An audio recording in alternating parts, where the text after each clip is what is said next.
are now listening to KMRO FM, Kamurocho Radio. I am your host, Argyle, and with me as always is Jordan. Hey everybody. The Morning Zoo Crew is back. And we've got a special guest. Introduce yourself. Hi everyone, I'm Audrey of Pot of Greed fame. What's up? Hello Audrey, welcome to the Co-host radio. of the me, Audrey. That's right. How's life treating you? Oh, well, you know, every 24-hour news cycle lasts a week, so. Do you want to tell us of your history, your personal history with the Yakuza series of products? Yeah, sure. So I bought Yakuza 0 when it was on a Steam sale for less than $10, because if anyone listens to Pot of Greed, they'll know that I'm a very cheap gamer, and I don't actually buy games for more than $10. Audrey runs the Twitter account Cheap Ass Gamer. That's right. Genuinely don't know if I've ever met a person who paid full price for Yakuza 0. I did. You know me. Congratulations. Oh yeah, there you go. I mean, the Yakuza games have been on various sales for a very long time, so, you know, but 0 was just one of my many cheap game purchases. And then I finally got around to playing it in, like, December of 2019. I can't believe it's been a fucking year. The good oh my old god. days. I'm gonna lose The before it. times. I'm gonna actually lose it. I can't believe it's been a full year. So I played it December 19 and hyper fixated on Majima. And then I was like, it's time to consume this entire series as fast as my greedy little hands can do it. And I borrowed Kiwami 1 and 2 from a good friend of mine, and then I bought the remastered 3, 4, wait, how did I get 3? Oh, I also borrowed 3 from the same friend who gave me Kiwami and Kiwami 2. Ooh, So my friend gave me Kiwami and Kiwami 2 and 3, and then I got the remastered 4 through 6 collection off the PS4 store. Well, the remaster is 3, 4, and 5. Is that what it was? 6 Oh, is that's separate. what it is. That's what it was. I got the 6. Oh, okay, you got, yeah. I got 6 You for the 6 for PS3. friend. Yeah, okay. For the Can't fucking PS4. remember. Yeah, fuck. Sorry. It's fine. Look, Yakuza rots all of our brains. It's okay. Yeah, so remaster 3, 4, 5, Kiwami 1, 2, and 6 on physical copy, and then I, like, blasted my way through them in the, like, entirety of January 2020, basically. And here I am now. I've not played 7 yet. I did get it for Hanukkah. Happy Hanukkah. Congratulations. And I'm very excited to dig into it, but yeah, I have not yet put my hands on that one. The thing about the Yakuza games is that they're full-time brain commitments. Right. They take up all of your neurons while you're dealing with it. So like you can't play Yakuza Like a Dragon unless you're ready for Yakuza Like a Dragon to become your entire life for a little while. Kind of like Persona. Yeah. I'm just not ready to make that commitment right now. Speaking of making commitments right now, listeners, Yakuza is now available on Game Pass. It is $5 a month, I believe. I'm becoming a shill right now, but only because use special promo code Kamurocho Radio Patreon that doesn't exist for a $5, and you can play all the Yakuza games 0 through 6. Like a Dragon is not on there, but it's 0, Kiwami 2.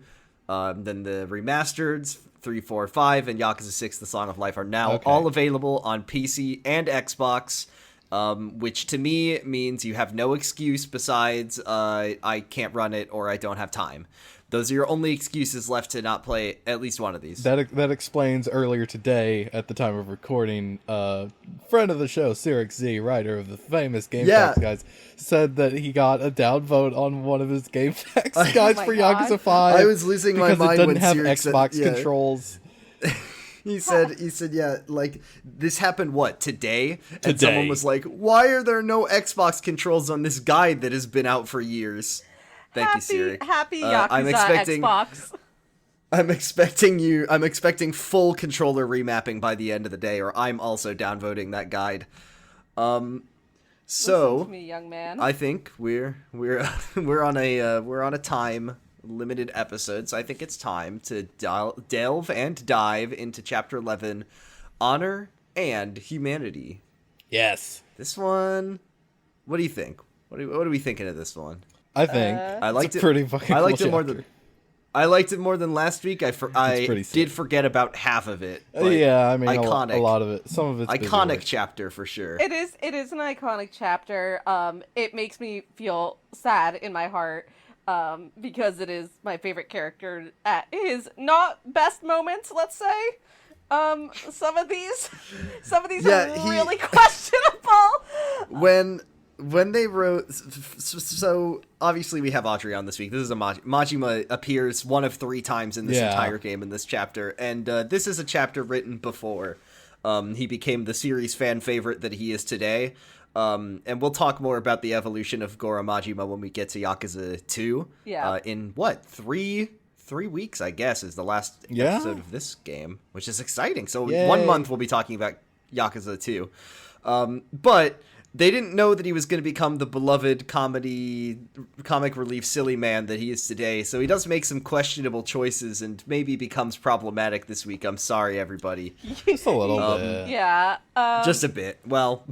He does some very, very good, cool things, and then some very, like, the way Kiryu reacts around him in this chapter as well is also, like, pretty, could you give a shit, my dude? And, like, a little bit, but, He knows Majima's just pranking him. You know, this is a social when I played this experiment. game, when I played Kiwami and I saw the thing that he did and I had just played Yakuza 0, I was like, "Jeez, Majima, what the fuck?" Pretty Yeah. cool, dude.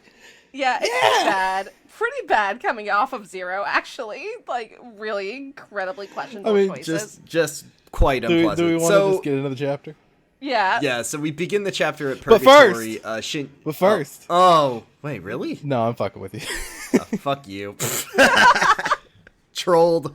Got your Shinji ass. and Reina's bodies are on the, like, stretchers there. They've been taken to Purgatory. We assume. You don't see them. Oh, yeah, sorry. 2 other bodies who aren't Shinji and Reina Right. Yeah. are taken to Purgatory. And Florist says, because Kiryu's like, I don't know where to put these guys. And Florist says, don't worry, I'll give them I'll give them the burial they deserve, in Purgatory, in the sewer. Yeah. He's gonna dump their bodies in the sewer, Yeah, and I there's feel a- bad for them. There's a 6-foot pile of shit over there. I could just dig some of it up and cover them up. Just let them float down the river, and there they go. Goodbye. As we find out later, he doesn't actually bury them, he does cremate them. Yeah, he cremates them. So, Okay. I think that's probably just a quirk of translation, but, Yeah, he does say lay them to rest, so I guess that could mean all kinds of things. Anyway.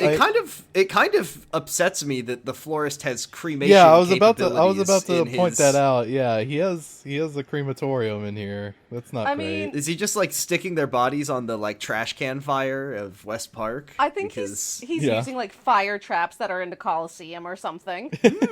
Oh yeah, repurposing the flamethrowers. they that just come out had of the they just had Gary Buster Holmes like kind of pulpify their body with his spiky gauntlets, and then Oh, he doesn't have put those it in an gauntlets urn. yet. Gary Buster Oh, Holmes not yet. saw the post where it's like you can cook a chicken by slapping it at 3,700 Yeah. miles per hour. And that's how he creamed it. This is sad. So Kiryu and Date and the florist are all talking with each other after that excellent funeral about what Shinji said with Akemi, his girl, who works. And florist says, "Oh, I know who that Yeah. is. Akemi is the number one at a high class soapland called Shangri-La." Yeah, Shinji loves soaplands. He went to one that's pretty exclusive, and she's the number one girl there. And it costs 1 million yen per visit. Great. Which Shinji was apparently making a lot more money. I don't know where his money is coming from if he has that kind of. And Well, also, I mean, like, if you get one membership card, It's from This- the GameStop stock. oh god, no, we can't talk about that. We've instantly dated the episode. Kiryu Shinji's then- on Robinhood. He's trading stock. Oh, no. He's on Reddit Shinji, /Wall Street Bets. He's in the Discord. The florist also says that at Shangri-La, like, models and celebrities work there, which, like, excuse me? Yeah, I didn't can you even catch that. imagine? Can you imagine? I'm just like trying to think of like you go to a brothel and like Lady Gaga's there. Like, can you imagine? Yeah. I can't imagine. That's why I find this plot point a little strange. I mean, is this the Kamurocho equivalent of that one celebrity like making an OnlyFans and like ruining the platform for all the sex workers who are on there? Right. Yeah, that's right. Yeah. Yeah. So Shangri-La is just like this big plain building. There's like no signs on it. The whole place is a soapland. It's gigantic. And yeah, to get in, you need a membership pass. I wouldn't say it's a plain building. It's a very prominent, it's unique-looking building. But yeah, it isn't labeled. I just meant that it doesn't have signs indicating what it is. It's this big, like, fancy building on Pink Street. It's got these like columns and shit, and it's made of like stone, I think. So or like bricks, or I don't remember. They're discussing what like Shangri-La is, and like they're trying. Yeah, to figure Haruka asks. Yeah, they're trying to figure out how to get in, and Haruka's like, "I'm gonna have an epic troll moment." Oji-san. Yeah, she's like, "Oji-san, what's a soapland?" And like Haruka's like, and Kiryu's like, "I'm an adult virgin."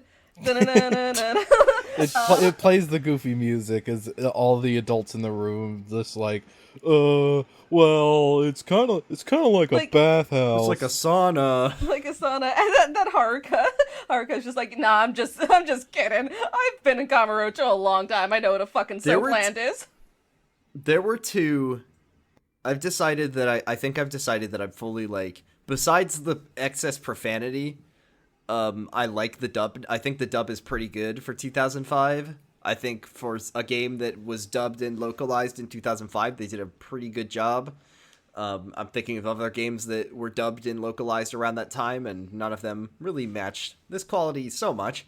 But I really like Daryl in this line where Haruka says, "Have you ever been to a soapland?" And he goes, "Oh yeah, I mean, no way." That's pretty funny. There's another funny thing that Daryl said this week, but I can't remember what it was. I just want and Haruka the florist to say is fuck. fucking laughing. He loves that Haruka tricked Kiryu. He's laughing so hard.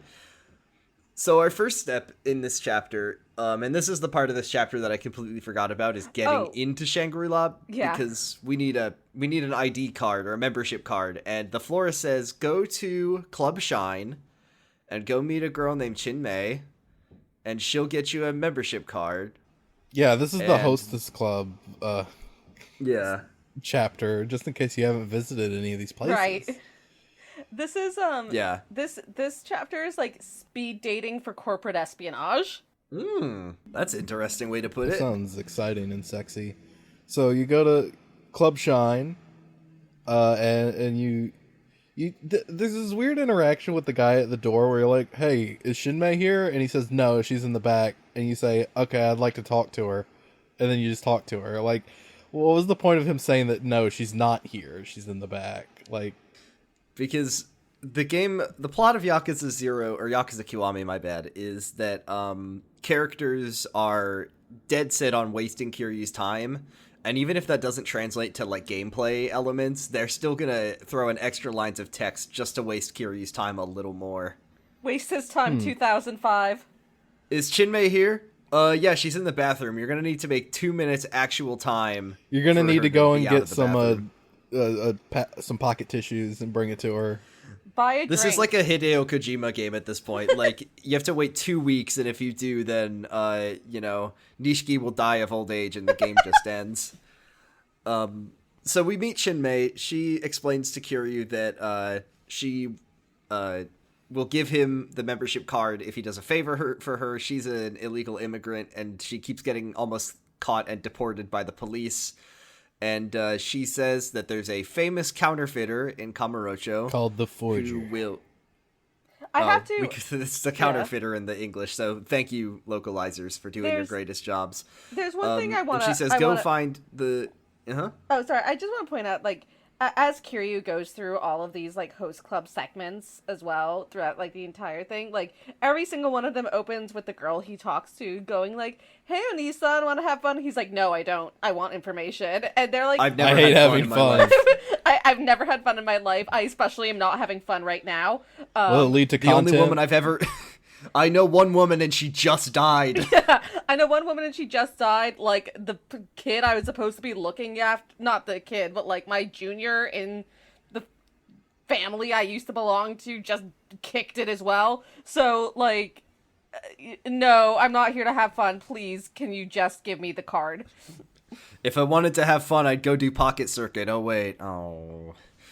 We're not doing Pocket Circuit, by the way. I'm not. I hope everyone's I understanding. refuse to do a Pocket Circuit episode.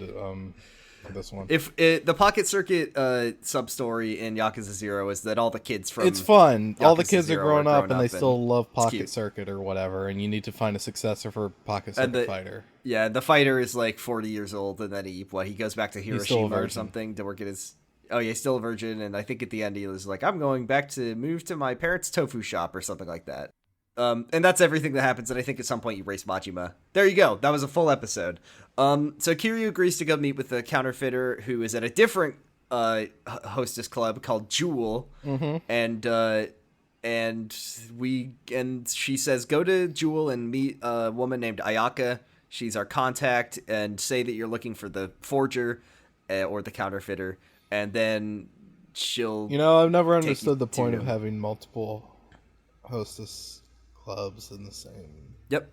Yeah, town. I guess I don't understand the point of this entire segment, but It's so you go no of- one has a yeah. monopoly. It's antitrust laws. I suppose it is. Yeah, it's just like for every other mini game. It's like you get one spot. So it's like why does this one have two? I guess because they have more. is there Girls. see I don't think you can go to the clubs in the originals. Are there really two? Yeah, you can hostess go to clubs in Club the- Jewel and Club Shine like in Yeah. Kiwami. Absolutely, you Anytime can. you want. Really? Yeah. And they have like the chatting. Yeah. Yeah, it's game. standard hostess shit. Oh, I knew there was a hostess club in one of the games. I knew there was at least one hostess club. I didn't know there were two.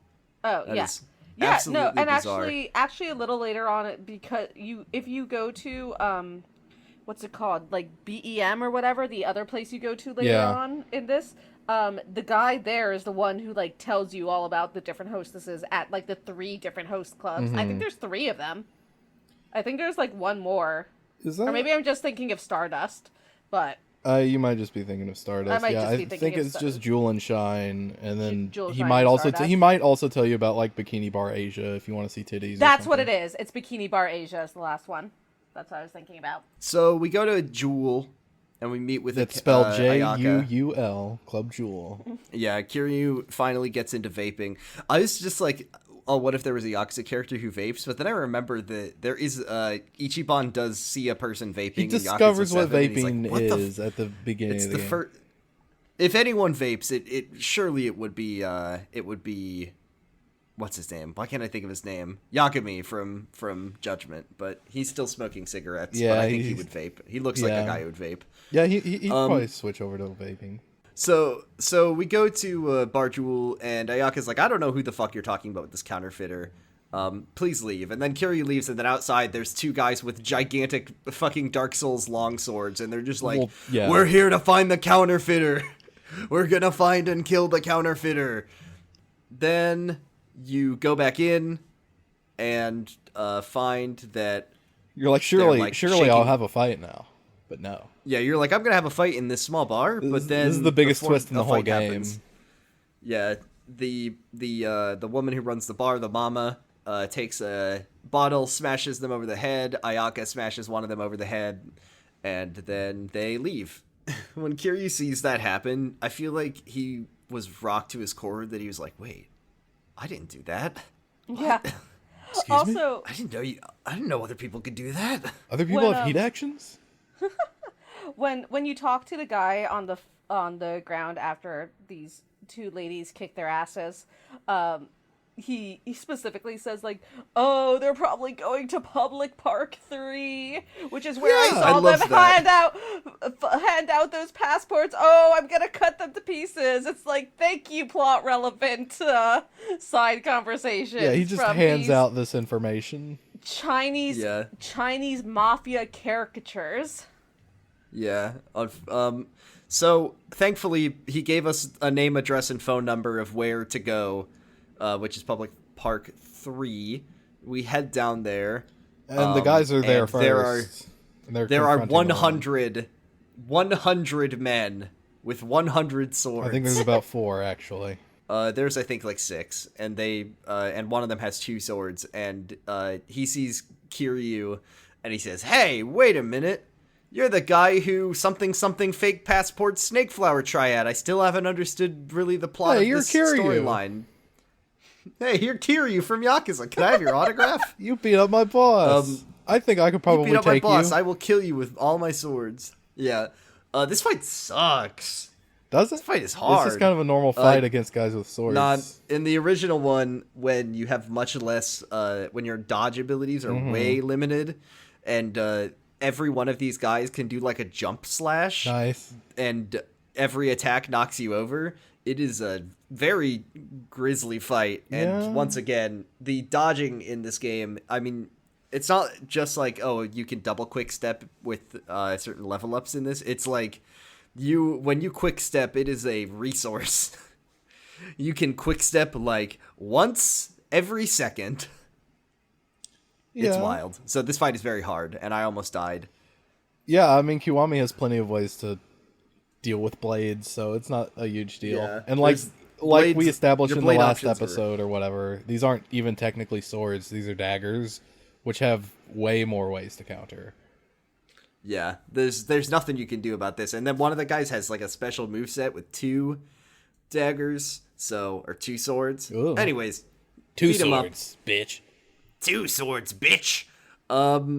You kick the guy's asses. Oh, it was 8. 8 of them, I believe. Wow. Ayaka says, "Hey, thanks for helping me. By the way, the mama is the counterfeiter. Wow. This whole time. What a twist." And then Kiryu says, "Hey, can I get a passport for Chinmei?" Yeah, sure. And she says, "Oh, here you go. By the way, I just want to tell you, 5 years ago, Kazuma came to me." You're Kiryu, right? Yeah, Kazuma came to me, and he gave a request for something to create a fake identity for a person with every, like, birth certificate, diploma, driver's license, everything. A whole person existing only on paper. Gee, if only there were, like, someone in this game who apparently came out of nowhere. 5 years ago. 5 years ago, very much related to Kiryu. No, this is nothing important. Someone who would know Kazuma. Also, sorry, I think so. Out of character, again, you guys can like cut this if you want, but I think the implication here, from my understanding, was that the mama's a trans woman, and that's why like she was called an Okama. That's what I figured. And that she became a forger to create a new identity for herself, as part of her transition, because of like regulations with it was just easier for her to do it herself. Well, I'm going to take your assumption as canon. Yeah, but I believe that was the implication. They don't say shit about Something it. I was thinking about is that if this is I mean, let's put 2 and 2 together. We know who these documents have been forged for. Does that mean that the Utabori tattoo was also made by the forger? Is that the implication here? Because that tattoo is a forgery as well. I think. But that tattoo. Oh wait, but that tattoo was only on the body that was found in Tokyo Bay, right? Yeah. Right. So I think she has the genuine article. Yeah. Yeah, okay, that makes sense. And Utabori was just like, "Oh, I didn't put a similar tattoo on anyone in the last, 10 years or so." Fair enough. So you only asked me about this woman. I didn't tattoo this woman. I tattooed a similar woman.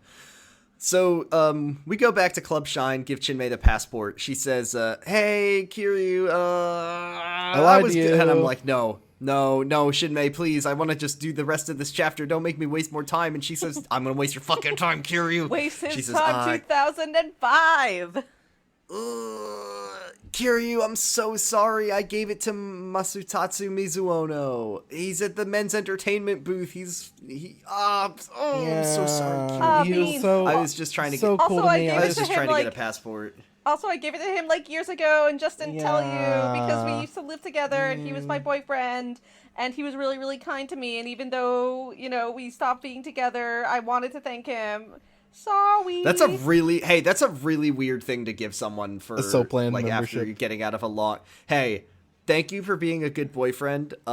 Take this for all access whenever you want. Celebrities. Hey, we're not together anymore. I don't care what he does. Bro. This is probably the most valuable object I own, like monetarily. Yeah. I could sell this and probably be set for life. Please, Mr. Perverted man who works at the horny booth, take this as a token of my love. Welcome to Kamurocho. This is where you live. You work and live by the currency of the area you live in. And in Kamurocho, it's sex and guns. But mostly like real estate. But mostly he And gets also real paid estate. to replace the window in MEB. Yeah. So, Kiryu has to hoof it all the way over to the men's entertainment booth. Also she gives you a necklace, which you can sell for later, trust me. Oh yeah, an Italian necklace, thanks. Yeah, an Italian necklace. You'll need this for later, I promise. You go to the men's entertainment booth and you meet Mizuno, and he's just like, oh, yeah, that membership card? Yeah, I mean, monetarily speaking, this is the most expensive thing I own. It's worth several million yen. So I'm not going to give it for free. Or just a million yen. I guess so. Someone said several million later. And he's just like, yeah, I'll give it to you, but you have to, give me money for it. And the minimum he will take is 300,000. Yeah. But you can pay as much as 500,000. If you're a sucker. I did not have that much money, so I had to go grind for it in the I'm arena. on New Game Plus, baby. Yeah, congratulations, you bourgeois motherfucker. So this was the time where I just did some fighting stuff. I did want to talk about. Well, it would be pretty cool if, maybe a few chapters ago when we had to inexplicably also come up with 100,000 and we went to a gambling den that was pointless. Yeah, I wish we had. And then they just gave us money back. What if they had given us back 300,000 for all the trouble that they caused? Oh, by the way, I was just thinking, we talked about this, that gambling den never shows up again and you can't go back there. I guess never in my time playing either of those games did I ever think to just like check, because I went back there and yes, you can play all the you can play what's it called? Odds and evens? The dice rolling game. Yep. Okay. Yep, you can play it. Did you have fun? Yeah, we were just wrong. Okay. No. I mean, it's just odds and evens. No, I hate it. So I wanted to talk real quickly about, in this time, because I've been getting my ass kicked in this game because it's harder and clunkier, that I decided to do all of the Kamaki trainings that I could. And they're slightly different in this game than in Kiwami, so I just wanted to say a couple things about them. Yeah, go ahead, tell us. They're pretty fun. There's one where he throws balls at you, and I lost to that one a lot because he throws balls very hard at you, and you have to, and that's the one that teaches you the dodge strike, so you dodge them. Okay. Because what he does is he says, here, show me that you have this skill. Show me that you can do this. And then he says, now here's a skill that will let you do it better. So he has you dodge these balls, and then he's like, now I'll teach you the dodge strike. The Kamaki cat-like reflexes is in the original, but in the localization, it's Kamaki Ukemi, which fucking rules. I do like that. And the animation is 100 times better and cooler. Because Really? I've always thought that cat-like reflexes is kind of lame. Because Kiryu, I've said this before, like flips and tricks is not what I think of when I think of Kiryu, and cat-like reflexes is he does like a backwards handspring from his attack, like he gets knocked down and he flips like a little flippy boy. And Kamaki Ukemi is like he does this backwards shoulder roll that is very cool, and it works way better for Kiryu. It just looks better. It looks more, Kiryu than this like way flipperoo. Also, Kamaki Tiger Drop is called Kamaki Counter in this game. Lame. Disgusting, despicable. And there's also one that's I think it's called Kamaki Back Attack or something, Reversal Strike or something, where if you're in the middle of a combo, you can press triangle and reverse the stick to do a backwards attack, and that move is extremely useful. Yeah, that is always... Yeah, that's a standard in the series. You can also learn that in Kiwami. Hell yeah. So that's all. I just wanted to say Kamaki trainings are pretty fun in the original. And the cat-like reflexes, the ukemis, oh my god. It makes me sad. It would be so much better for Kiryu than the stupid flip. I've never really mastered the Komaki back strike or whatever, which is a shame because it's probably extremely good for, Yeah, because if anyone comes up behind you... I think I lock on too much is my problem. It's the Dark Souls it's issue. a great move. So anyway, then I did that, and now we have money, so... Yay. Oh, I also sold the necklace that that we got from Chinmei. Not much to use pay for it. the... No, pretty much. All right, so now we have access to Shangri-La. We've done it. Yay. But it's also 3 p.m. So Shangri-La isn't really open, and wouldn't you know it, Kiryu gets a text. Oh, this is some bullshit. This is in my game. Oh, really? Oh my god. Yeah, this is a Kiwami exclusive thing. Oh shit, it's really Wait, good. what happens? I don't remember this. You get a text from... Kiwami, you're going to waste time at West Park. You get an email from Majima, and he's like, hey, Kiryu, there's some guys that have been following you around.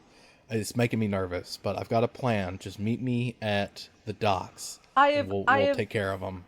I have paid... Majima literally writes, I've, paid a taxi driver who's right in front of you to, take you to the docks. And Kiryu's like, geez, he actually sounds sincere for once.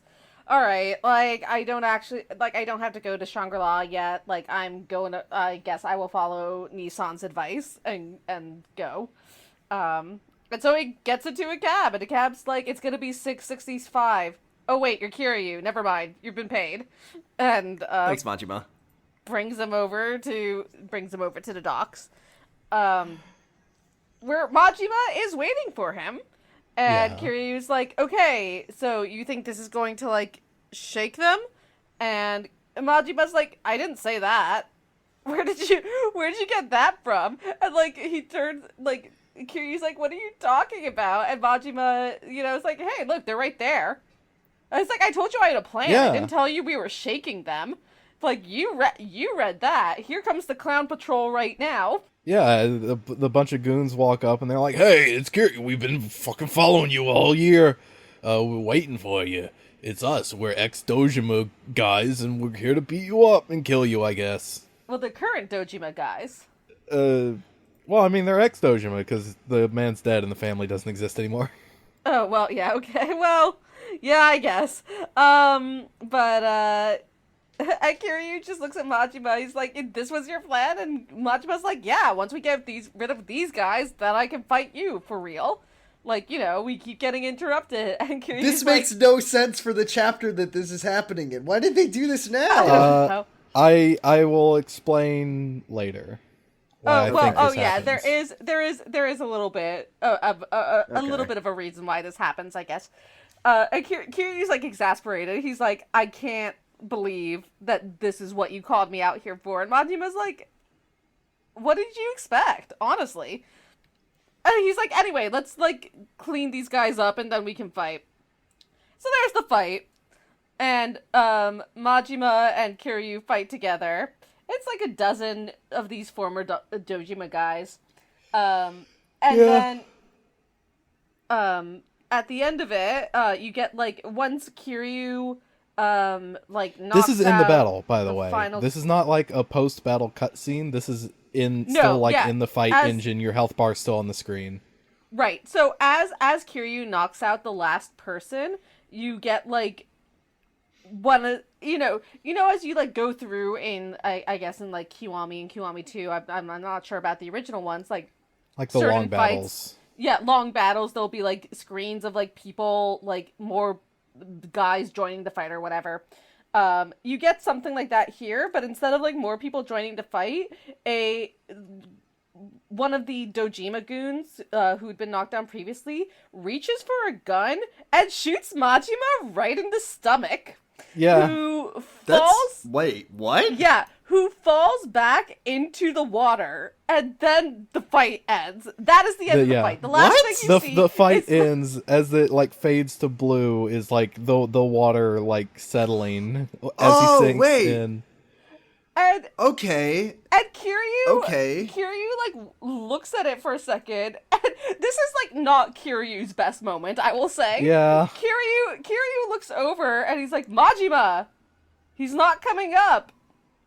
Oh well, like, I'm in kind of a rush. Well, yeah, he's like, I don't have time for this. Kazuma is my main focus right now. If he dies, he dies, I guess. Bye. And just abandons him. Why just leaves him? Okay. Now that I know what happens in this scene, I kind of get why they... But why... But there was already an explanation for why Kiryu would have thought Majima was dead. What? Okay, well, let's just keep talking. We'll see Majima later, I guess. Fuck, buddy. Hey, we sure gotta do. go to Shangri-La, and Kiryu decides that he's gonna take the child to the soapland for some reason, which I'm shaking my head and questioning. Well, what the fuck, Date's Kiryu? like, Kiryu, I gotta go down to the police station. I gotta go. I've had a summons. If only there was someone who could... So there's Reina no died. irresponsible adults to not take care of Haruka. Leave her with Komaki. It'd be good for her. Leave her with Komaki. He's got the same fighting style. I mean, he would watch her. He'd be so good. Honestly, he could teach her to fight. Okay. You get back, and Haruka knows how to do Komaki shot stopper. Exactly. Honestly, she's the most responsible and mature character in this series already. So oh, most definitely. Really, she's been babysitting his ass, Date's ass, not the other way around. Kiryu so I don't know. Should be scared of if Haruka gets Komaki training, because then, like, she would, that one fucking cursed time where Kiryu slapped her, she'd, like, reversal it and do a heat move on him, and he'd be down. So Date says, just take her to the soapland, Kiryu, it's fine. Oh, man. Oh, beans. And Kiryu says, all right, whatever. You do get a choice here, but you can't really say no. Well, yeah, I mean, the choice is I'm ready to take her now, or I'm ready to take her later. That's your basically. choice. That's, yeah, so we go to Shangri-La. The guy, this is a good Kiryu scene. Yeah. I like this one. Oh, this is where Daryl says something funny again, where he arrives at the soapland with Haruka, and the guy says, hey, you can't bring kids in here. And we're on a field trip, it's fine. Yeah, he goes, it's a social studies field trip. And I thought that was kind of funny. I think he was embarrassed to call Haruka his daughter. One day, Kiryu, one day. And then the guy says, you're gonna disturb the other customer. And as he says that, Kiryu just fucking breaks some shit. Like, he demolishes a statue. Yeah. Kiryu. That's a solid statue, too. That thing wasn't hollow. You can't be mad at this guy for telling you not to take a child. He's not mad at this guy. He's sorry. just in a rush, and he's like, fuck it. I'm just gonna demonstrate my power and make this guy let me in. And then he says, we're not gonna disturb anyone. Do you know what happened to the last waiter I met? I'll use a fucking meat shield and I won't apologize. Kiryu, we go with Haruka up to the 4th floor, and the fact that we're 4 stories up tells me that we're gonna have to go 4 stories down later. Yeah. And we go to Akemi's room. She's there, and when Kiryu gets there, he says, I'm Kiryu Kazuma, the Dragon of Dojima, nice to meet you. And she says, Shinji told me that if I ever met you, it was probably because he died, so... Oh well, that's a shame. Sad that, nobody told her, or, like, she could have been there when he was cremated and had a funeral for him. I mean, whatever, to be fair, I mean, time passing time in Yakuza is hard to judge, but, like, they're pretty fresh bodies. Yeah, like, I think it's the same night. They just died.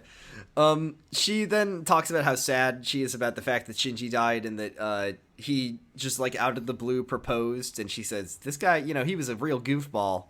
But he seemed really serious this time. Yeah, he really was serious, and it was kind of a shock to me. Also, And, Kazuma's not here anymore. He got taken by a guy named Terada from the Omi Alliance. Oh, we've learned about Terada before. Yeah. Yeah, no, we've heard about Yeah. Terada a few times, Yeah. but we thought he was a bad guy until now. But I'm sure he's not important. I mean, taking Kazuma does not necessarily make you the good guy, but Kazuma does trust Terada.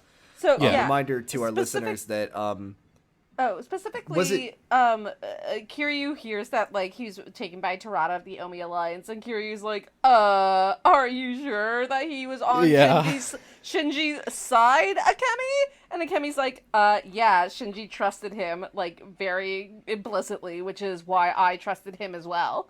And Kiryu's now, like, it was...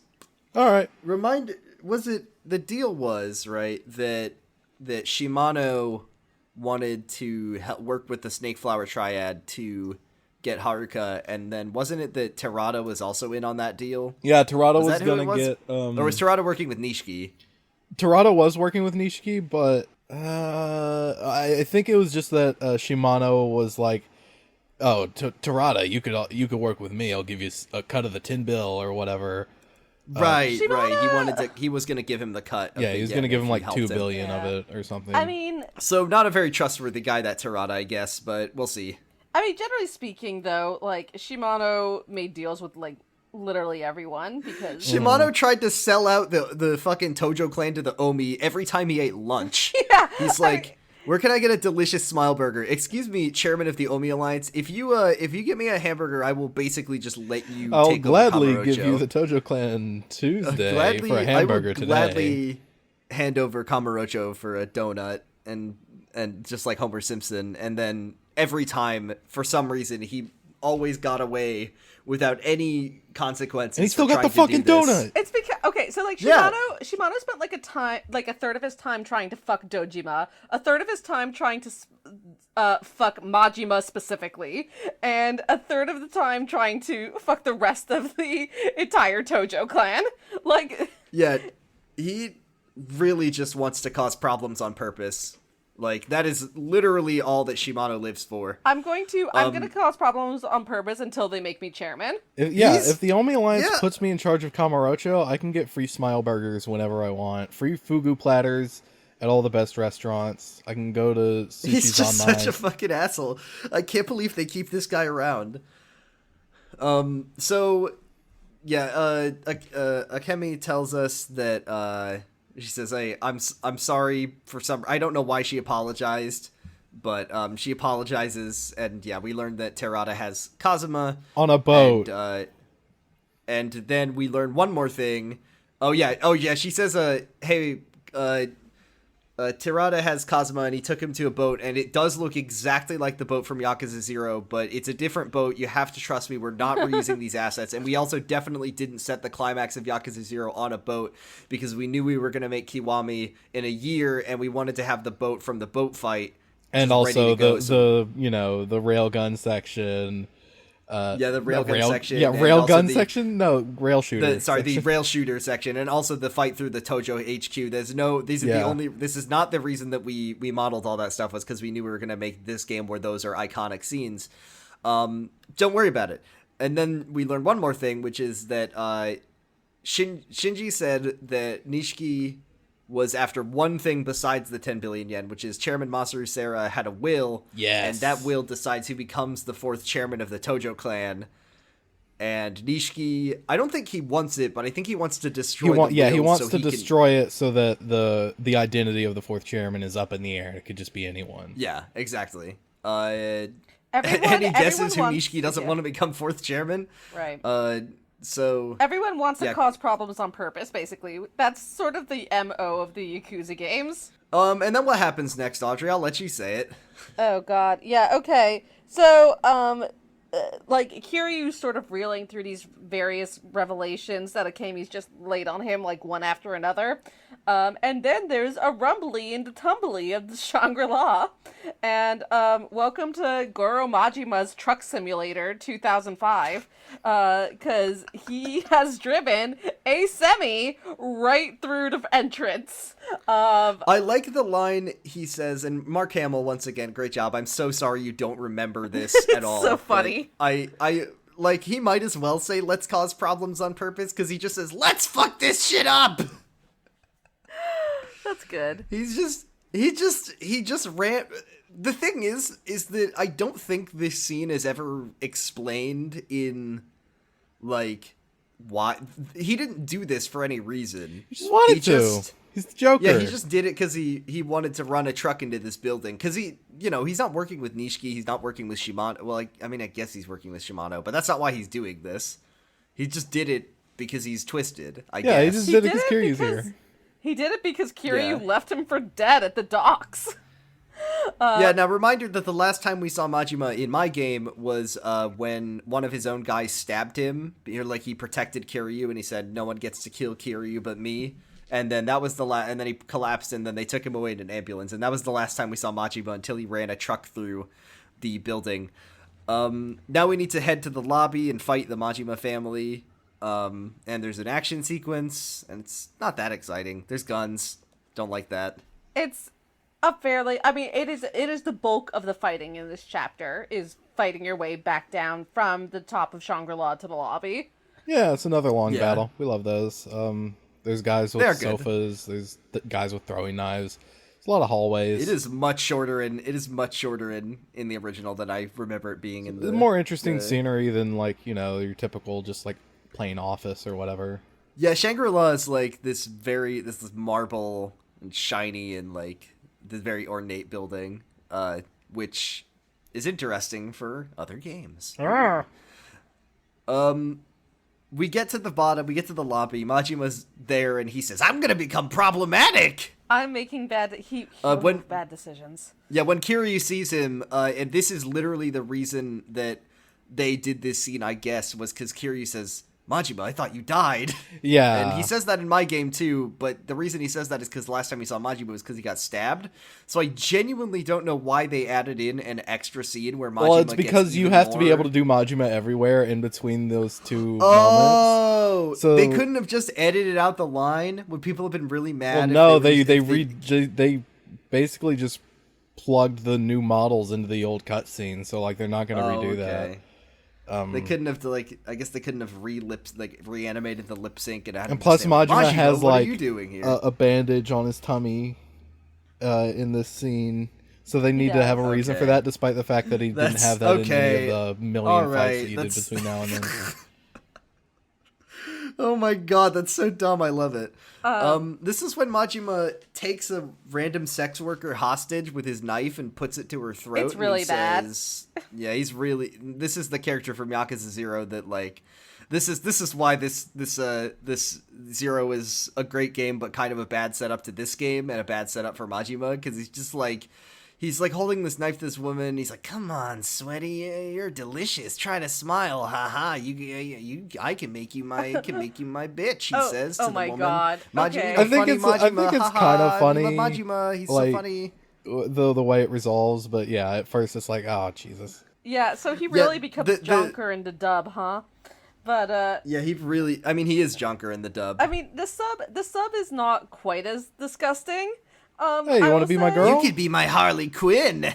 Yeah, so he says it, and listen, he's like holding a knife to this girl. It's not good. I'm not defending this by any means. But Audrey is defending the actions of Majima right now on our podcast, and I can't believe this. That's right. Majima Goro has done nothing wrong in his life ever. I notice, and I love him. He's a small uwu bean, small cinnamon roll, too pure for this world. No, listen. This is, you know how I said earlier in another episode, Argyle, that every Yakuza character gets exactly one problematic moment? I forgot about this one. Majima gets two problematic moments. Yeah, I forgot about this one too. So again, but in the sub, it's not like quite as gross. He doesn't say like, "I can make you bitch." He asks, and like again, coming from him and also every other possible person, this sounds like a direct threat. But like he says like, "What do you say? Do you want to be my girl?" She says, "No, I already have a boyfriend." like, no, I'm in love. And he's like, to which he responds with, "Oh well, okay. That's fine." And he lets her go. And he lets her go at that point. He's twisted.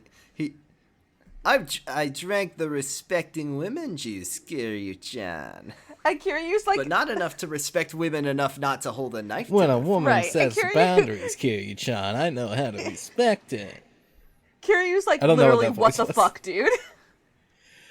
I can never get a Majima, read that on is you. That is way out of line for your character. I do not understand why you did that. Yeah, so... And then he says, "All right, let's fight." Yeah, I mean, I just like mostly, honest people. Right, exactly. Oh, yeah, I did that's like a great that. line from Majima, is that, like... I'm sick of all these fake friends. I hate all these. Yeah. Oh my god. That's right. This is literally Majima. When Majima, the girl says, "Oh, I have a boyfriend." At least in the dub, he says, "You're an honest girl." That's pretty rare these days. And I'm just thinking Majima is the Joker, like literally Mark Hamill the Joker, and he's doing fucking Joker Facebook memes, you know, like I'd rather have enemies cuz nothing hurts more than fake friends or something like that. Real friends stab you in the front. Save honest girls, very few left, Kiryu-chan. You think taking people hostage is funny? I do, and I'm tired of pretending it's not. I'm here to comfort the disturbed and disturb the comfortable, Kiryu-chan. Are you comfortable yet, Kiryu? Majima Joker quotes Facebook page, please. I'm gonna new Twitter account. Yeah, then they fight. Yeah, this fight fucking rules. This is a fucking sick fight. Honestly. Really good fight.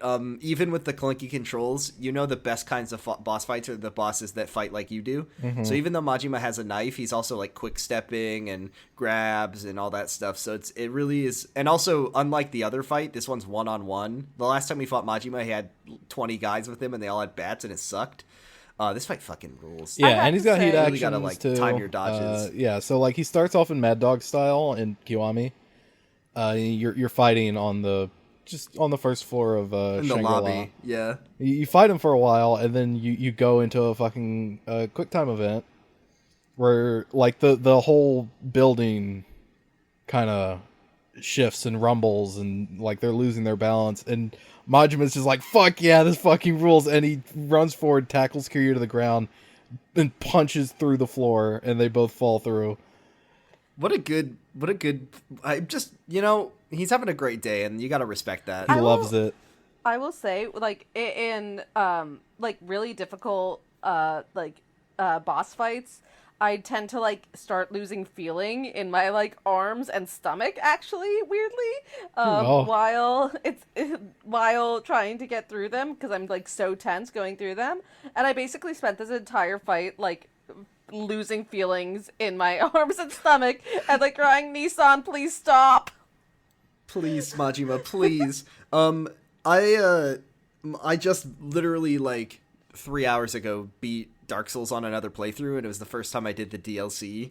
And the DLC has some fucking nightmare bosses, at least one per DLC. And Argyle, you were there for some of it. You can attest that I was having a bad time. And my boss fight habit is that the second the boss is like 2/3 of the way dead or like getting close, my hands just start shaking and I start getting really panicky, and then I lose. And so I feel like these bosses are not so bad. I am genuinely so fucking dreading not the final boss of Yakuza, but the second to last boss of Yakuza in this game. The worst one in the entire series, and I can't wait to talk about how miserable it is. Really bad. I'm not excited to fight it with these controls. But Majima was a treat. Majima's really good. So Really great he fight. punches a hole through the floor. You both fall into the You get rubble that you can use as weapons. You have like unlimited rubble smackers. Yeah. That's in Kiwami as well. You can pick them up with beast style and swing them around, and they've got infinite durability. I think it's cool because at least in the original, I don't know if it's like this for you, but it's kind of interesting for a combat encounter because you only get the light coming in from the top. I was and just so about to talk Majima about will, that. like, It's very retreat dark. into the dark, and especially on the PlayStation with like the interlacing and the kind of muddy graphics, Majima is like really hard to spot. So you kind of have to either fight him in the dark where you can't really see his animations, or kind of wait for him to show up, which it's pretty fun actually. It's I like really it a cool. lot. And also like he's like activated heat mode a lot of the time, or if he doesn't activate it as soon as you drop into this part, he will pretty soon.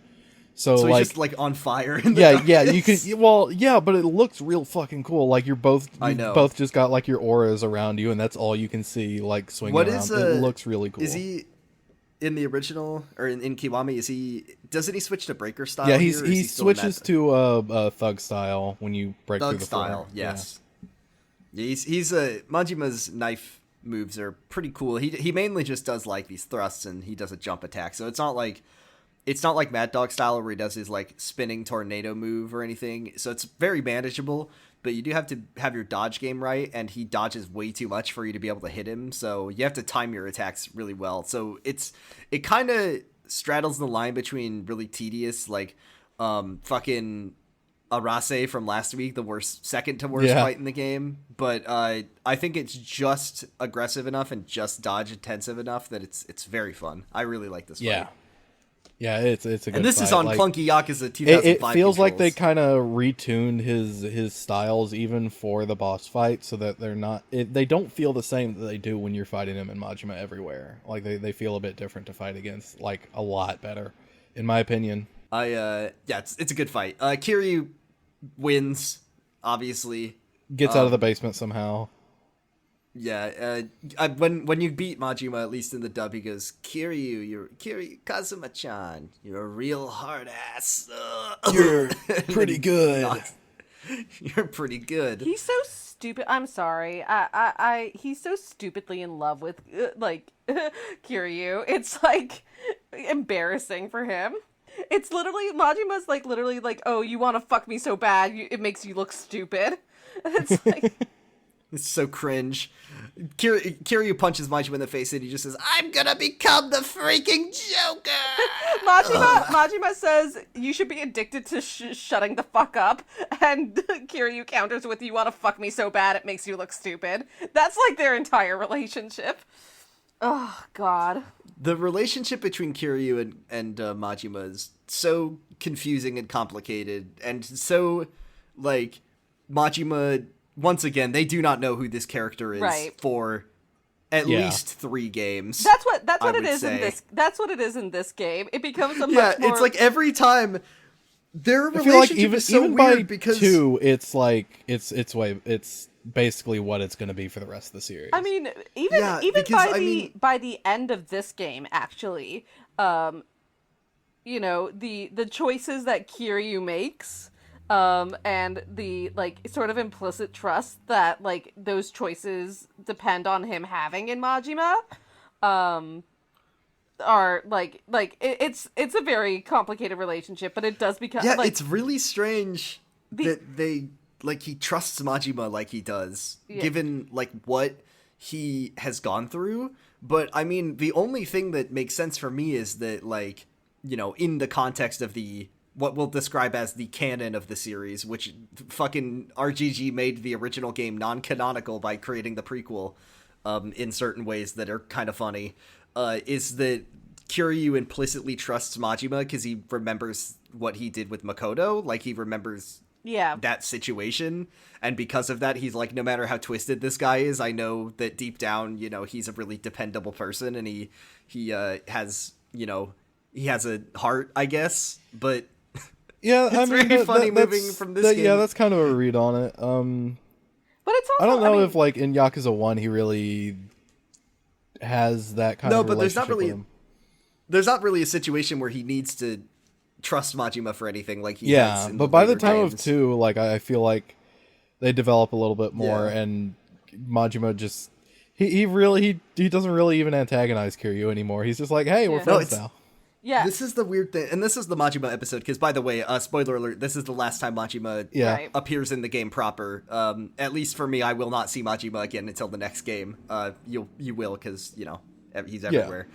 But that's the thing, right, is what we have the kind of interesting challenge of, like, Majima in Yakuza 0 through Kiwami, you know, and Kiwami 2... is different from Majima Yakuza 1 versus Yakuza 2, because I'm trying to go into this game with the, you know, impression that this is the first time we've met this character.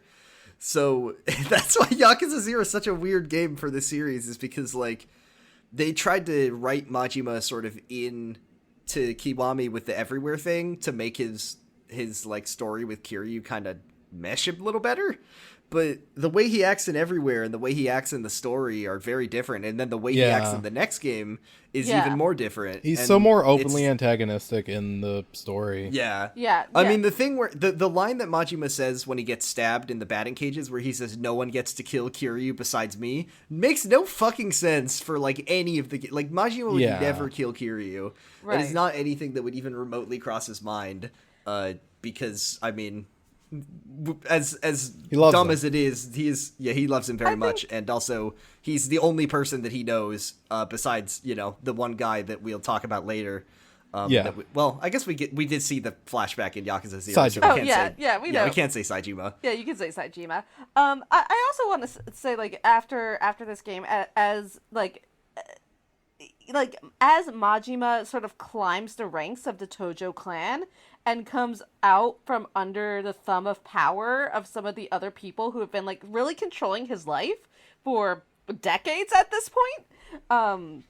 Like, I think that also plays into the change of personality, or at least that's, like, part of my interpretation of it, because you have to, like, wonder, again, like, him crashing a truck into Shangri-La obviously is under no one's orders. Yeah, like, was that... Well, yeah, maybe Shimano didn't say to do that, but he's probably understanding orders from Shimano to fuck up whatever Kiryu's doing and get the girl. So. Like, Shimano spends within the first 20 minutes of this game, you beat Shimano's ass into the ground. Like, that is a core part of this game. And so, like, how much of this, like, actual aggression towards Kiryu is because Shimano's like, do it or you're dead or you're out of the family or whatever. I'll put you back in the hole. Like I'm gonna say, like, that gets contextualized by Zero of, like, Majima is gonna do whatever the fuck Shimano says, but also I genuinely feel like Shimano probably wouldn't fuck with Majima anymore, because Majima has proven sufficiently that he does not give a shit about, like, what anyone would do to him. So, like, I don't know. I feel sometimes like Shimano just kind of lets Majima do his own thing. I mean, he's proven that he's loyal, and he does what he's a big earner for the family. So, like, I feel like Shimano probably has better guys. Probably gives him, like, somewhat free reign. I mean, he's like a lieutenant in the family. He's called the Mad Dog for a reason. The entire point is that he's, like, off the rails, right? Yeah, but he's a loose cannon. Yeah, he's a loose cannon, and, like, Shimano obviously directly profits from the reputation that Majima has cultivated for himself as being this loose cannon, because it's like, oh, you never know when Shimano's gonna sick his mad dog on you. But, like, part of being a mad dog is that, like, Shimano ultimately carries the leash, right? So, like, he allows Majima to run loose to the extent that it doesn't, like, fuck him. Yeah, like, if it doesn't fuck him up, like, he's fine with whatever Majima does. We're talking about Shimano, and I mean, I don't remember everything in this game, but as far as I remember, Majima running a truck into Shangri-La is a completely self-contained, it's never brought up again. Well, it's brought up again, but it's never, like, explained. Like, Shimano is never like, I sent Majima after... I mean, I might be wrong. Right, but like, as far as I remember, this is just Majima did this for Majima like, he just wanted to fight Kiryu and he wanted to be a fucking dramatic, cause problems on purpose boy. But so I think the point is that it's, like, ambiguous, right? Because it's never brought up. It's like, did Majima do this just for yucks? Or, like, did, like, Shimano say, like, listen, you need to stop this fucking asshole? It's like, by any means necessary. Like, if you don't take, and again, like, if you're taking the like, as Majima grows and you see, like, him in other games, like, actually really genuinely caring for Kiryu, and them having this, like, really actually pretty remarkable trusting relationship with one another, this very deep relationship with one another. Part of it is also, like, again, like, there's no evidence whatsoever. I'm going totally off book here. There's no evidence whatsoever to support any of the things I'm saying textually. But, like, it's how you feel. No, but seriously, you have to ask yourself, like, obviously Shimano has it out for Kiryu. That's clear. That's very clear throughout this. And, like, if a man like Shimano says, like, take care of this problem or I will do it myself personally, what is Majima in that position supposed to do? So I'm gonna say one. Yeah, thing, because Shimano just would 'cause I probably be a lot more destructive and right, like exactly. way Yeah. worse. Right. What I want to say, and I only say this because I know for a fact that, because I'm currently thinking it, and I know if my brother ever listens through to here, because I know he's been listening again, that he's gonna be mad if I didn't say this, is that I agree that it's up to interpretation, but I also think that it's probably just bad writing that they didn't put in a line where Shimano, and once again, he could say this because I think he's in the next chapter, but as far as I remember, he doesn't say it, but if they don't explicitly state that Majima either attacked it of his own volition or Shimano sent him to do it, I think that's bad writing, and I think they should have given him a concrete reason. Agreed. There's things to leave open to interpretation, and why Majima did this is not really one of them, in my opinion. Anyways, that's my thoughts. I think they should have said why he did it, but I think realistically, probably Shimano sent him and said, "Hey, Kiryu's at Shangri-La. I know he's there. Go get him." And then Majima said, I will run a truck into All right. Shangri-La like you asked." Yeah, you gave me very vague orders. I'm gonna do this my way. And Shimano's like, yeah, that's kind of your gig. But like that is the best version of that story. Yeah, that is A the truck best version. costs about the same amount as a membership pass to Shangri-La, so it's, same thing. Yeah. For 3 million yen, or for 1 million yen, I can run a truck through Shangri-La, and it will be remembered by series fans forever, and also the story will never, ever, ever stop bringing it up. Because I think they bring it up at least once a game, maybe. Well, yeah, I mean, when Shangri-La is just condemned for the entire rest of the series. That's the other thing. I don't think it's a spoiler to say that at no point ever for the rest of the series they ever fix Shangri-La. Shangri-La is just for the entire, even up until Yakuza Like a Dragon, which takes place in, I think, 2018. Shangri-La is a rubble heap. It is just a building that no one will ever touch again, and it is just a ruin at this point because of what Majima did. He permanently destroyed this building. He permanently altered the landscape of Kamurocho. This is not the last time he'll do that. It's just become like a habitat. It's kind of beautiful. It's become a habitat for local perverts and gimps. So, like, I don't know. Yeah, people. Nature is returning to Shangri-La. It's beautiful. Yeah. Nature is healing. Humans are the real virus. If you think about it, this could be Majima's first venture into real estate and construction. This is eco-terrorism. Yeah, this is the first time that Majima has permanently altered the city. You're right, and he'll never do it again. So after that, we go back. Kiryu's defeated Majima. We go back to West Park, and Akemi is like talking to the florist now. This is probably when he gives her boyfriend's ashes, I guess. We don't see it. Yes, no, you do. Kiryu says, In Kiwami, you do. Ah, okay. See, that's not in my game, so that's why I was. I think you might have just not been paying attention because again, they do they completely remake. They don't even remake the cutscenes. They just plug in the old models. In my game, it was just like they're talking at a distance. So if they did, it wasn't like up close. The first thing you see in the cutscene is the box with the urn in it. Okay, give me a second. Now it's bothering me. Are you kidding me? Yeah, okay, I see what it is. It's just that the box is very briefly shown, and then it cuts to a wide shot of him giving it to. I see. It's just framed weirdly. My bad. So yeah, mystery solved. Akemi gets Shinji's ashes, and they're just talking about how they found out where Kazuma is. He's at he's at Shibaura Wharf. Yeah. Funny coincidence. Same place that the Nico Consortium had docked their boat all those years ago. Same place, and also very, very... there were two boats, and they were identical, and Kazuma got one, and Masaru got the other. Yeah, this is the remake of Yakuza 1. It's called Yakuza 1, The Twin Boats. And for this the is Nintendo GameCube. And that's why in Kiwami, Kiryu, the cat-like reflexes is replaced with a flip because he's always flipping there's jet noises and shit. It's great. He just he jumps on a rocket right. Kiryu says that he tells Date about Terada. He says, Terada is looking for me now, and he's got Kazuma, and Shinji trusts Terada, so I trust Terada. And Date says, Hey, Kiryu, Jingu's making big moves at the MBI or MIB or whatever it's MIA. called. I don't fucking remember. MIA. I think it's. Oh yeah, no, it's a different in this one, I guess, in the dub. The MIA is making big moves. I was at the station and they were really pressuring me to tell them where you are, but I'm not going to give them up. I told them it's interesting. I told them where they could go stick it, if you know what I mean. And Kiryu says, no, I don't. It's very funny, because Date says that the guys at HQ, they won't fire Date as long as Date is associated with Kiryu. Yeah. Which is really funny to me, because last time we saw Date, he let Kiryu out of prison. Yeah. He let him out of jail. You think they let him do that?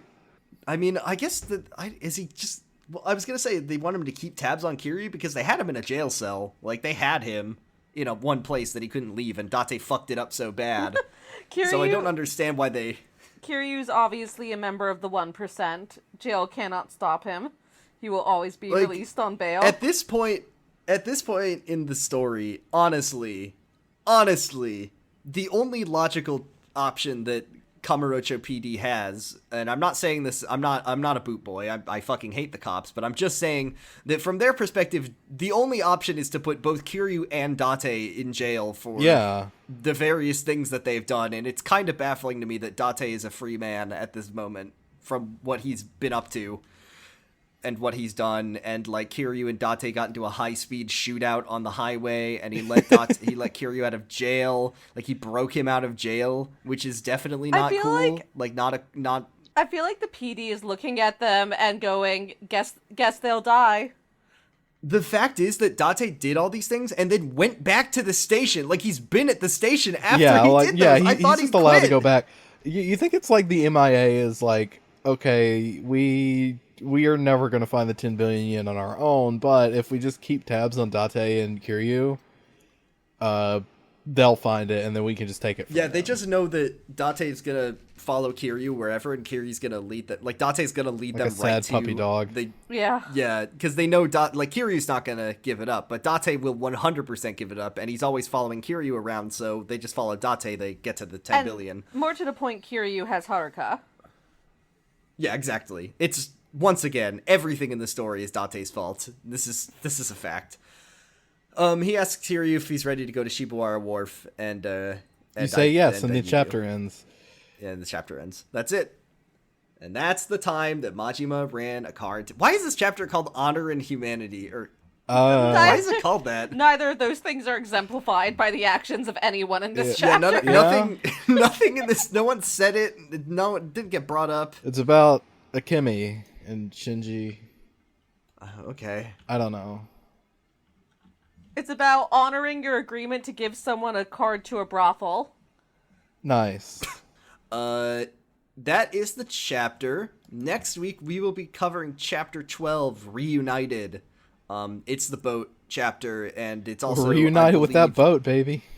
Yeah, reunited with that beautiful, that big, beautiful boat. It's been 17 years. It's been so long since we had a big fight scene on the boat, and I'm sure we're not going to have a big fight scene in or around the boat this week. That next chapter is a big plot chapter, so we'll basically learn everything in this game. Yeah. Pretty much. So get ready for that. We're getting close. Pretty good chapter. We're getting close, and then this is the second to last chapter of Yakuza. The next one after that will be the final chapter of this game, and then we'll play a better game than this one. Yay! Woo! At least I'll play a better game. I mean, Yakuza 2 is probably also a lot better than Yakuza 1. I'm very excited. Yeah, so. I'm sure it is. And honestly, once again, the things that are better about Yakuza 2 are the story, and also the sub-stories are better in that one. I mean, I also like the gameplay of Kiwami 2 a lot, so... Yeah. Very true. We'll talk about that when we get there. We have some questions. I forgot to make a questions post on Twitter, so these come courtesy of our Discord. Thank you, Discord users. Thank you, Discord user. The first question comes from Discord user Aristia, who says, what do you think happened to Shinji's girlfriend after this? And would Kiryu taking Haruka into Shangri-La be considered a badass dad quality? The second one, absolutely not. No. That's dads don't take their daughters to That's soapland. That's just a bad dad. Yeah. Take the ass out of there. That's a bad dad. Yeah, that's the same as Date just getting drunk and not meeting his daughter. Oh, Christ. I didn't think about this because the question of what happened to Akemi has never crossed my mind, but Majima did destroy her place of work so bad that they never fixed it even 12 years later. I mean, yeah, you think she works at just one of the other soaplands now? Yeah, I or? mean, it's too I mean, bad. that seems like It's too... to say that she works at another soapland is like saying, Argyle, do you want to get paid $1 million or do you want to get paid, 100,000? Like, that is a significant pay cut if she's working at a different one, because this is where all the celebrities and models this is a work. really exclusive one. They probably get paid better than she probably gets paid soaplands. really well. It is Kamurocho. Again, like, it's a shame that there's no other high-class sex work in Kamurocho. Oh, wait. I'm sure she's fine. Yeah, that's true. She probably went to work at, like, you know what? Flores probably got her job at one of the... Yeah, the she could be, places like, in one of the Purgatory. geishas or something at Purgatory. And then, in Yakuza 6, she got a job on the campsite that Kiryu can watch. Hell yeah. Not true, but... Oh, God, yeah. Oh, my God. Everything about Yakuza 7, it's the furthest game away from us... Well, not really, but it's one of the furthest away, and I want to talk about the things that happened in that game so bad. So, we have to, keep going. That is... Oh, we have one more question. What am I talking about? We have a question from Dan in the Discord, Mike_Dawson on Twitter. Didn't have to do that, but follow Dan on Twitter. And follow Xbox Holiday. And this is a great question. This one's fucking juicy.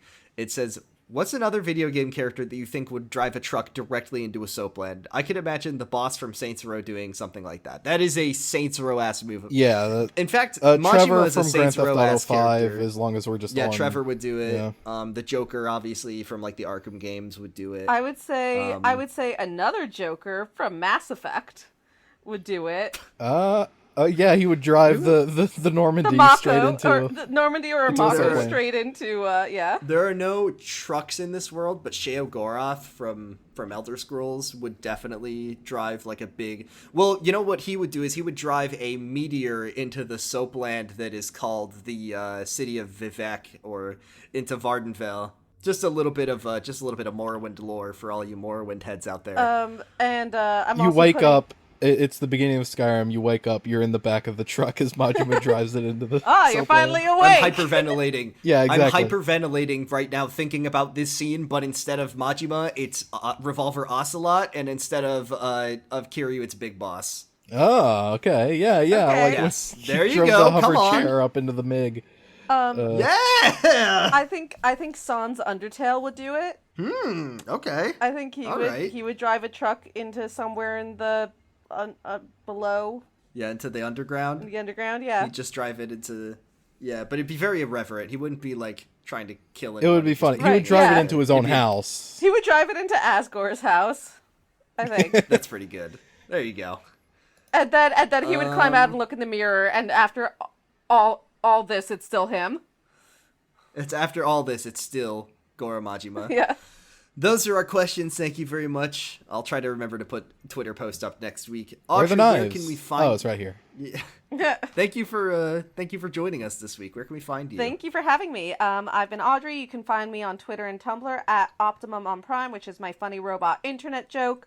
You can also find me as a co-host of Pod of Greed, which Argyle also co-hosts with me. We are co-hosts and friends. It's very good, which is a Yu-Gi-Oh podcast for anyone who doesn't know what Pot of Greed is, I guess, who's listening to this. I don't have any other podcasts at the moment, but if you are interested in potentially hearing more from me, I am trying to launch a website with a good friend of mine that will be spotlighting LGBT voices in the realm of pop culture criticism, that can be found at The Reticulation. That's TheReticulation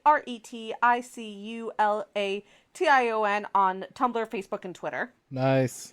You can find me on Twitter at twitter.com/BradipusRex. You can listen to my two other podcasts. One of them is called Slappers Only. It's a video game music showdown podcast that I do with Max from Pot of Greed, a good friend Max. And then the other one is called Kyle XY, and it's about Kyle XY. And let me tell you, not to like plug my show too hard, but we just finished season 1 of Kyle XY. That show is fucking good. It's like actually like, not a joke. Genuinely, season 1 was actually good, and I really liked it. And I'm saying this uncritically. I think it is a good television show, and that is the biggest surprise of them all. Hell yeah. Argyle, where can we find you? You can find me on Twitter at Argyle_Funk. You can also listen to my Yakuza podcast that I co-host with Audrey. It's called Pod of Greed. It's POD of Greed. I'm Your not gonna cut Yakuza that podcast? out. I am going to leave it in twice. Fuck you. Yeah. Listen to the podcast. All of our episodes, we're hosted by the Noise Space Podcast Network. It's a great podcast network. It's hosted by Matt, who is our benevolent podcast overlord. You can find us at noisepace.xyz, home of great podcasts like Podcasting Gets Forbidden in the Cloud Recesses, and also Nonnerous Nightmare and Arrow. Those are good. Sonic Shuffle. Sonic Shuffle's a new on the network. Thank you. Congratulations, Henry Dan and Moore. Kissinger's Pokemon Going to Die. Elemental Just a fact. You can find Element OP about Elementary. You can find what's that one Live Free Twi Hard. Yeah. That I always fuck up saying. They just started, I believe, Eclipse. Listen to that, should be good. Kid Nation, that's the one I strongly recommend. Very funny podcast. Yes. There's so many shows. There's so many of them, and they're all good, and you should listen to all of them. But Wow, also Cool listen to this Robot. one, because Wow, Cool Robot's on there too. I always forget about that. Oh, and yeah. We're all on Noise Space now, I think, at this point. Everyone here. So that is it for that. Follow us on Twitter at Kamurocho Radio. I don't think I plugged that because we didn't have a tweet this week. All of our episodes are available at yakuzapod.com. Very easy How URL convenient. to remember. And if you know any Yakuza fans in your life and they like to talk about it, send us their way and poison their brains, just like Yakuza has poisoned ours, and we've probably poisoned yours. So with that out of the way, next week, penultimate chapter of Yakuza 1. It's going to be good. It's going to be on a boat. We're going to play the funny song by Lonely Island. Yay! I love so T-Pain. fucking funny. God, it's so funny. And with that, we're going to leave you. And thank you all for listening. And, as always, Kiwami means extreme. Bye-bye. そうトゥーナ今夜もまたトゥーナため息つく一人きりじゃ上がけない思い出なトゥーナ近いのそうトゥーナ場所で待つ